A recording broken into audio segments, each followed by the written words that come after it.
ሰላም፣ ይህ ቃና ዜና ቅምሻ ነው። የዕለቱ ዋና ዋና ዜናዎች።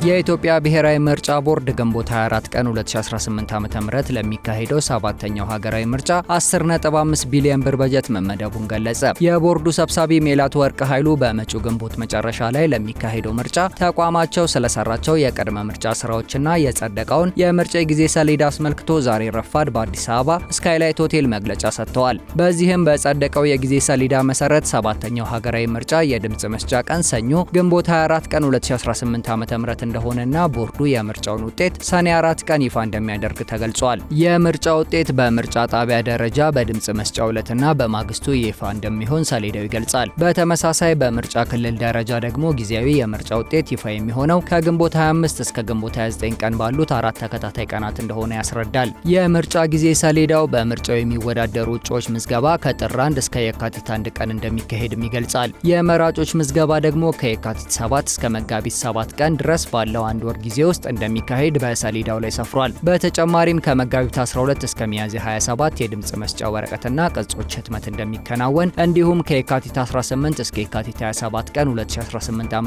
ድረስ በድምጽ መስጫ ወረቀት ላይ የአደራደር ቅደም ተከተልን የተመለከተ ዕጣ የማውጣት ተግባር እንደሚከናወን ሰሌዳው ያስረዳል። የቦርዱ ሰብሳቢ የጊዜ ሰሌዳው ቦርዱ እስካሁን የሄደበትን ሂደትና የቀረውን ስራ ታሳቢ ያደረገና ከፖለቲካ ፓርቲዎችና ሲቪክ ማህበራት ግብዓት ተሰብስቦ የተዘጋጀ እንደሆነም ጠቁመዋል። አክለውም ምርጫውን ለማካሄድ ቦርዱ 10.5 ቢሊዮን ብር በጀት እንደተመደበለት ሰብሳቢዋ ተናግረዋል። የጎንደር ከተማ አስተዳደር በከተማዋ ተጥሎ የነበረው የሰዓት እላፊ የእንቅስቃሴ ገደብ መነሳቱን አስታወቀ። የሰዓት እላፊ ገደቡ በከተማዋ አስተማማኝ ሰላም መኖሩን ተከትሎ ህብረተሰቡ ያለምንም የጸጥታ ስጋት 24 ሰዓት መንቀሳቀስ የሚችልበት ሁኔታ በመኖሩ መነሳቱን የጎንደር ከተማ ሰላምና ጸጥታ መምሪያ ኃላፊ አለልኝ አለም ገልጸዋል። በዚህም መሰረት የማታ አገልግሎት የሚሰጡ ባለ 3 እግር ተሽከርካሪዎችን ጨምሮ ተሽከርካሪዎች 24 ሰዓት በከተማዋ መንቀሳቀስ እንደሚችሉ የከተማዋ ኮሚኒኬሽን በፌስቡክ ገጹ ባወጣው መግለጫ አስታውቋል። እንዲሁም የማታ አገልግሎት የሚሰጡ ባጃጆች ደግሞ እውቅና የሚሰጣቸው መሆኑን አመላክተዋል። በተጨማሪም ማንኛውም ሰው 24 ሰዓት በመንቀሳቀስ ማህበራዊ ክዋኔውን ማከናወን እንደሚችልና ለጸጥታ አካሉም ግንዛቤ መፈጠሩን ተናግረዋል ተብሏል። በከተማዋ ላለፉት ዓመታት የተለያዩ ይዘቶች ያላቸው የሰዓት እላፊ ገደቦች ሲተገበሩና ሲሻሻሉ ቆይተዋል።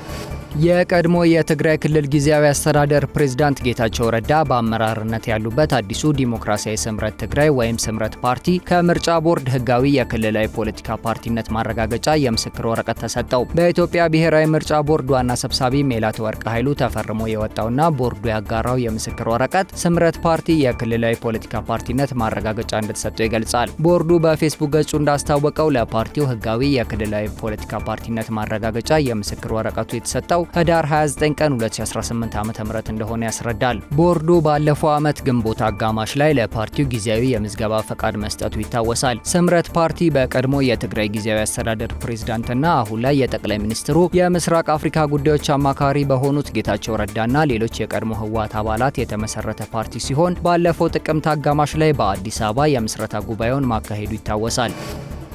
የ83 ዓመቱ የአይቮሪ ኮስት ፕሬዝዳንት አላሳን ኦታራ ለአራተኛ የስልጣን ዘመን የሀገሪቱ ፕሬዝዳንት በመሆን ቃለ መሐላ ፈጸሙ። ከ45 ቀናት በፊት በሀገሪቱ በተካሄደው ምርጫ 90 በመቶ ድምጽ በማግኘት በምርጫው ማሸነፋቸው የተገለጸው ኦታራ ትላንት ቃለ መሐላ መፈጸማቸውን አዣንስ ፍራንስ ፕሬስ ዘግቧል። በአቢጃን በሚገኘው ፕሬዝዳንታዊ ቤተ መንግስት ቃለ መሐላ ከፈጸሙ በኋላ ንግግር ያደረጉት የ83 ዓመቱ አዛውንት ያለ ልዩነት የሁሉም አይቮሪያን ፕሬዝዳንት ሆኛለሁ፣ ሁሉንም አገለግላለሁ ሲሉ ተናግረዋል። ፕሬዝዳንቱ በዚሁ ንግግራቸው ስልጣን ከያዙ በኋላ አይቮሪ ኮስትን በደንብ እንደለወጧት ተናግረዋል። በቃለ መሐላ ስነ ስርዓቱ ላይም ከ11 የአፍሪካ ሀገራት የተውጣጡ መሪዎች መሳተፋቸውም ተገልጿል። ከአይቮሪ ኮስት ጋር ጥሩ ግንኙነት እንዳላት የሚነገርላት የቀድሞ ቀኝ ገዢዋ ፈረንሳይም በቃለ መሐላ ስነ ስርዓቱ ላይ በብሔራዊ ምክር ቤቱ አፈ ጉባኤ ያኤል ብራውን ፒቬት ተወክላለች። ከምርጫው ቀደም ብሎ የኦታራ ዋነኛ ተቃዋሚ የነበሩት ሁለት ተቃዋሚዎች ከምርጫው ገለል እንዲሉ ተደርጎ እንደነበር ዘገባው አስታውሷል። በምርጫው የሚወዳደሩ የመጨረሻ እጩዎችን ዝርዝር የማውጣት ኃላፊነት የተሰጠው የሀገሪቱ ምክር ቤት የቀድሞ ፕሬዝዳንት ላውረንት ባግቦንና የቀድሞ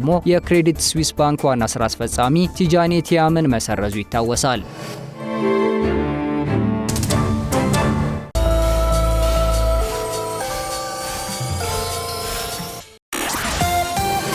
የኢትዮ ጅቡቲ ባቡር አክሲዮን ማህበር ከቻይና ሲቪል ኢንጂነሪንግ ኮንስትራክሽን ኮርፖሬሽን ጋር የቴክኒካልና የግንባታ አጋርነት ስምምነት ተፈራረመ። ስምምነቱ የባቡር ሀዲድ የተርሚናሎችና የወደቦችን ግንባታ በጋራ በማስፋፋት በቀጣይ 5 ዓመታት የኢትዮ ጅቡቲ ምድር ባቡርን አሰራር ለማሳለጥ በሚያግዙ ጉዳዮች ላይ ትብብርን የሚያጠናክር እንደሆነ የኢትዮ ጅቡቲ የምድር ባቡር ዋና ስራ አስፈጻሚ ኢንጂነር ታከለ ኡማ በፌስቡክ ገጻቸው አስነብበዋል። አጋርነቱ የኢትዮ ጅቡቲ ምድር ባቡር በሀዲድ በመንገድና በወደብ ግንባታ የሚኖረውን አቅም ወደ ላቀ ምዕራፍ የሚያሸጋግር ወሳኝ እርምጃ ነው ሲሉ አክለዋል። ሆኖም ኢንጂነር ታከለ በጽሁፋቸው ስለ ስምምነቱ ይዘት ተጨማሪ ዝርዝር መረጃን አላሰፈሩም።